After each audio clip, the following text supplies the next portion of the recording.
बहुत सारे बच्चों के हमारे पास क्वेश्चन आए कि how to make bigger sentence बड़े कैसे बने। जैसे बड़े बड़े सेंटेंस है ना, मान लो हम एक आपके सामने सेंटेंस रखेंगे, उसे कैसे बनाएंगे, ठीक है, how to make bigger sentence, बड़े बड़े सेंटेंस। अभी तक आपने देखा छोटे छोटे सेंटेंस जो होते हैं, जैसे मैं बाजार जाता हूँ, तुम पढ़ सकते हो, बोल सकता है, उसे खेलना चाहिए, उन्हें माता पिता की आज्ञा का पालन करना चाहिए, नॉर्मली सेंटेंस है, ये सब बना लेते हैं, तुम लोग भी बना लेते हो। लेकिन जब भी यदि बात की जाए कि भाई इस सेंटेंस की लंबाई बड़ी है, अब इसे कैसे बनाएंगे, चलो ठीक है, जैसे हम बात करें कि लॉकडाउन के दौरान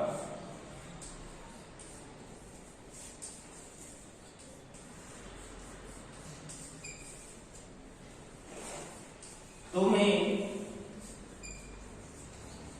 अपने घर से बिना किसी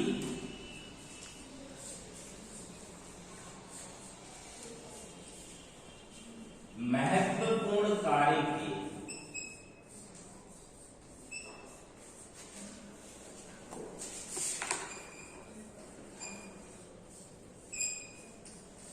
बाहर नहीं निकलना चाहिए, बाहर नहीं निकलना चाहिए।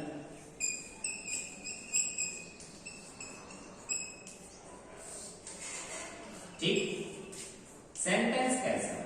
सेंटेंस छोटा है, बड़ा है? इसमें क्या है, ये सेंटेंस अलग से आया है क्या? नहीं आया। सेंटेंस वैसे ही है जैसे सेंटेंस होना चाहिए। मतलब अभी तक हमने जो पढ़ा भाई कि positive negative interrogative interrogative negative question word negative, फिर हमने आपको ग्रामर के अनुसार बताया कि ग्रामर के अनुसार भी होते हैं 5 प्रकार के, वो बताए। लैंग्वेज के अनुसार हमने आपको बताया था कि 3 प्रकार होते हैं, सिंपल, कंपाउंड, कॉम्प्लेक्स। अब बात यहीं पर आके फंसती है कि आप लोग क्या समझते हो, इंग्लिश एक सब्जेक्ट है, उसे पढ़ के पास करके निकल जाना, लेकिन इंग्लिश एक लैंग्वेज है। क्या है? लैंग्वेज। जिस प्रकार हिंदी में सरल वाक्य, मिश्रित वाक्य और संयुक्त वाक्य होते हैं, उसी प्रकार अंग्रेजी में भी सामान्य, संयुक्त और मिश्रित होते हैं। तो ये हमारा एक उदाहरण है, इसे हमें इंग्लिश में करना है। कैसे करेंगे, ध्यान दें। अब क्या होता है कि हिंदी की बात यदि मैं करूं तो हिंदी का जो स्ट्रक्चर चलता है वो चलता है कर्ता, कर्म, अदर वर्ड, फिर हेल्पिंग वर्ब। ध्यान से देखना, हिंदी में क्या आता है, कर्ता आ गया, कर्म, फिर क्या आ गया, कर्म आ गया, मुख्य क्रिया, फिर मुख्य नहीं, मुख्य अभी नहीं आएगी। मान लो कोई अन्य शब्द, हम बड़े सेंटेंस की बात कर रहे हैं, अन्य शब्द सबसे, मतलब जैसे इसमें कितना है, मैं ये ले रहा हूं,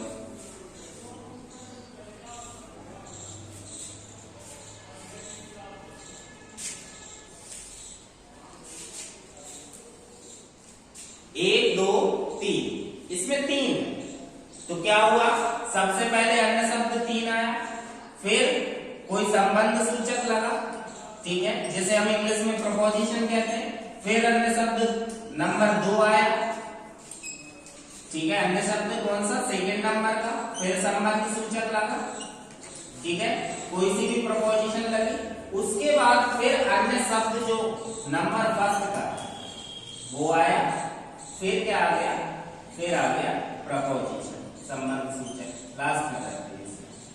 फिर इसके बाद था ये नहीं, यानी कि नेगेटिव वर्ड, उसके बाद वर्ब, फिर क्या आ गया, मुख्य क्रिया,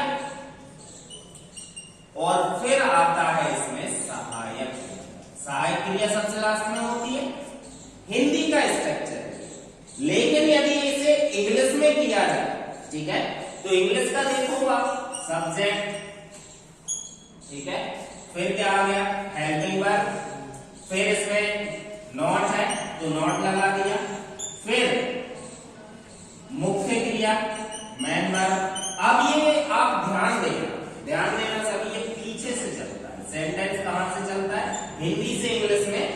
पीछे से चलता है, मुख्य क्रिया है। इसके बाद संबंध सूचक प्रपोजिशन, फिर आ जाएगा अदर वर्ड 1,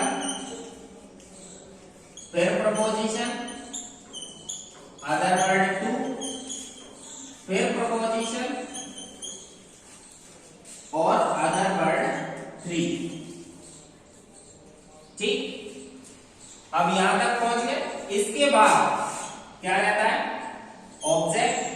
ये अपन ने लिया है जो कि यहां पर नहीं आएगा, यहां पर तो ये अपने पहले ही आएगा। ठीक है, ये बाहर था इसलिए। फिर ऑब्जेक्ट और फिर कॉम्प्लीमेंट वगैरह ये सब चीजें आती रहती हैं। इंग्लिश में मेन ऑब्जेक्ट जो रहता है, मेन वर्ब के बाद यहाँ ऑब्जेक्ट आ जाता है, फिर अदर वर्ड से प्रपोजिशन, प्रपोजिशन से अदर वर्ड जुड़ के जाते हैं। ठीक है, ये तो अलग चीज रहता है, जैसे हम कॉम्प्लीमेंट कहते हैं। क्या कहते हैं, कॉम्प्लीमेंट। अब इसे बनाते हैं। ठीक है, आपके सामने लाइव डेमो है। ठीक है, कि आपके सामने how to make bigger sentence, एक एग्जांपल लिया, हिंदी में हमने उसका बताया कि भाई हिंदी में कैसा रहता है, उसका हमने इंग्लिश करके बताया कि इंग्लिश कैसा रहता है। अब इसे हम इंग्लिश में ट्रांसलेट करते हैं। क्या होगा, लॉकडाउन के दौरान, तो ये तो एक ऐसी चीज है जिसे आप या तो सबसे फर्स्ट में भी लगा सकते हो, लास्ट में भी, जैसे टुडे, यस्टरडे होता है, डेली, एवरीडे होता है, इस टाइप की चीजें। तो मैं इसे पहले ही लगा दे रहा हूं, ड्यूरिंग लॉकडाउन के दौरान वो क्या कहते हैं, ड्यूरिंग। आप इस चीज को याद रखना, ये भी एक प्रपोजिशन है और यहां पे भी उल्टा ही बना है, के दौरान पहले आया, लॉकडाउन बाद में आया। अब यहां से सेंटेंस शुरू होता है। सब्जेक्ट क्या है इसमें, तुम्हें, यू, हेल्पिंग वर्ब क्या है, चाहिए, तो क्या लगेगी, शुड। फिर क्या आना चाहिए, नॉट। वर्ब क्या है, बाहर निकलना। बाहर निकलने को क्या कहते हैं, क्या कहते हैं, गो तो जाना होता है, किसी को बाहर निकालना होता है। जैसे गेट आउट भी बोलते हैं ना, तो वो भी बाहर निकालने को कहते हैं, लेकिन जब खुद बाहर निकलते हैं तो क्या कहते हैं, कम आउट कहते हैं। क्या कहते हैं, कम आउट। बाहर नहीं निकलना, तो बाहर आगे, बाहर नहीं निकलना था। इसके बाद बिना किसी कार्य, महत्वपूर्ण कार्य के, पहला बिना किसी, तो बिना के क्या कहते हैं, विदाउट। प्रपोजिशन है विदाउट। अब किसी महत्वपूर्ण कार्य से, एनी इंपॉर्टेंट वर्क। ठीक है, ये फर्स्ट हो गई। फिर सेकंड में प्रपोजिशन क्या है, अपने घर से। से शब्द को क्या कहते हैं, फ्रॉम। और यू लगा है, यू के अपना क्या होगा, यूअर, यूअर होम। अच्छा, कई बच्चे यहाँ कंफ्यूज होते हैं, बहुत सारे बच्चे ये बोलते हैं सर अपने शब्द को कई बार यूअर से लिखते हैं, कई बार हिज से लिखते हैं, कई बार हर से लिखते हैं, तो मतलब क्या है, तो वो डिपेंड करता है सब्जेक्ट पे। यदि यहाँ लिखा होता उसे अपने घर से नहीं निकलना, तो ही का हिज होता। ठीक है, सी का हर हो जाता। ठीक है, मुझे अपने घर से, तो आई का क्या होता है, माय होता है। ठीक है, इस टाइप से ये चीज होता जाता है। फ्रॉम योर होम खत्म हो गया सर। ठीक है, सिंपल। क्या होता है, बस आपको एक क्रम से चलते जाना है। अब देखो, during lockdown you should not come out without any important work from your home. ठीक है, आपको लॉकडाउन के दौरान अपने घर से बाहर बिना किसी महत्वपूर्ण कार्य के नहीं निकलना चाहिए। ठीक है, एक सेंटेंस और देखो।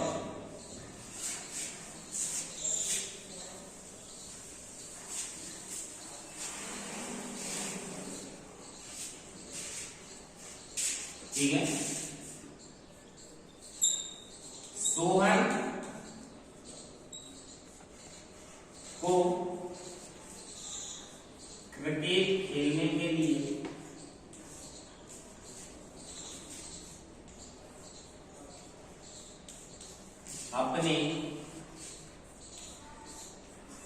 मित्रों को बुलाने से पहले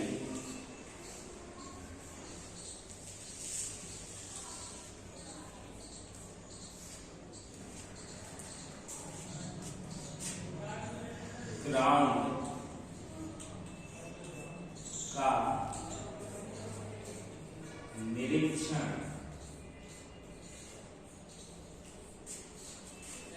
कर लेना चाहिए था।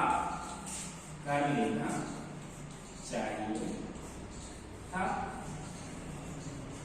ठीक है, मतलब सेंटेंस ऐसा होते हैं, बोले जाते हैं कि भाई हमने सबको बुला लिया है, क्रिकेट खेलने के लिए बुला लिया, लेकिन ग्राउंड तो गीला है, कल बरसात में पूरी मिट्टी मिट्टी हो रही है, अब वहां क्रिकेट कैसे खेलेंगे?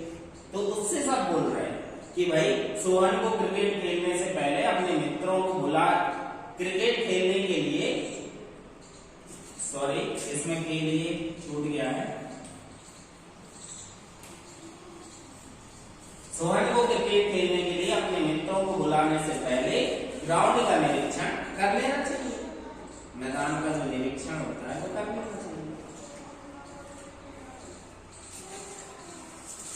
कैसे हिंदी में हटा दिया, इंग्लिश का स्ट्रक्चर अभी भी लिखा है, जैसे स्ट्रक्चर लिखना है वो वीडियो को पोस्ट करके लिख लेना, ठीक है। अब यहाँ पर क्या है, सोहन सब्जेक्ट है तो सब्जेक्ट आएगा, फिर हेल्पिंग वर्ब चाहिए था, क्या लगा है, शुड से नहीं, शुड हैव से बनेगा, शुड हैव क्या कर लेना चाहिए था, निरीक्षण। निरीक्षण कर लेना चाहिए। निरीक्षण को क्या कहते हैं, क्या कहते हैं? तीन चीजें होती, चेक जांचना होता है, ऑब्जर्व प्रेक्षण करना होता है, और इंस्पेक्ट ये होता है निरीक्षण। इंस्पेक्शन होता है बैंकों में होता है, इंस्पेक्टेड काय का ग्राउंड।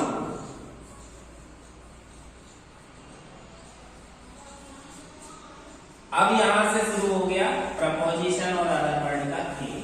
अपने मित्रों को बुलाने से पहले, पहले को क्या कहते हैं, बिफोर, बुलाने को कॉलिंग, किसको, उसके मित्र, तो यहाँ हिज फ्रेंड आएगा, अपने शब्द यहाँ हिज से बनेगा, हिज फ्रेंड।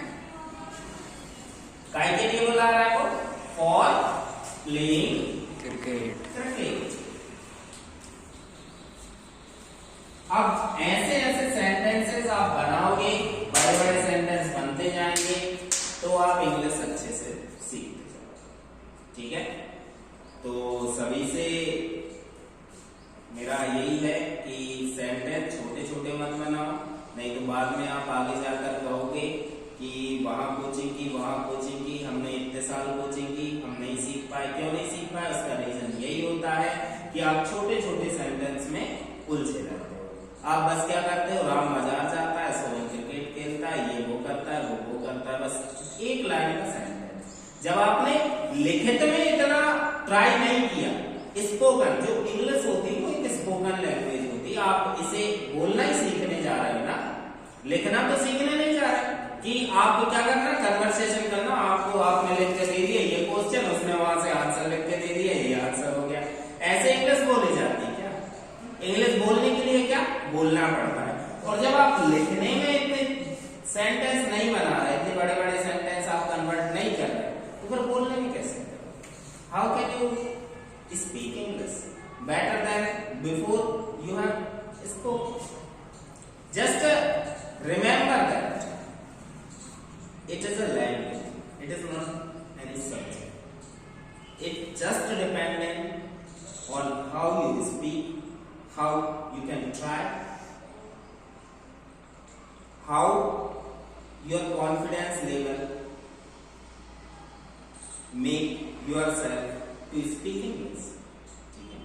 मैं स्लो बोलता हूं क्योंकि तुम लोगों को समझ नहीं, तो क्या होगा, मैं फ्लुएंट बोल दूंगा, फिर आप कहोगे सर वो समझ में नहीं आया। लेकिन जब आपको इंग्लिश समझ में आने लगे ना, तो तो अंदर से ये सोच लेना कि तुम इंग्लिश बोल सकते हो, ठीक है। इंग्लिश आसान है, बोल दोगे, कोई दिक्कत नहीं। Okay, see you letter.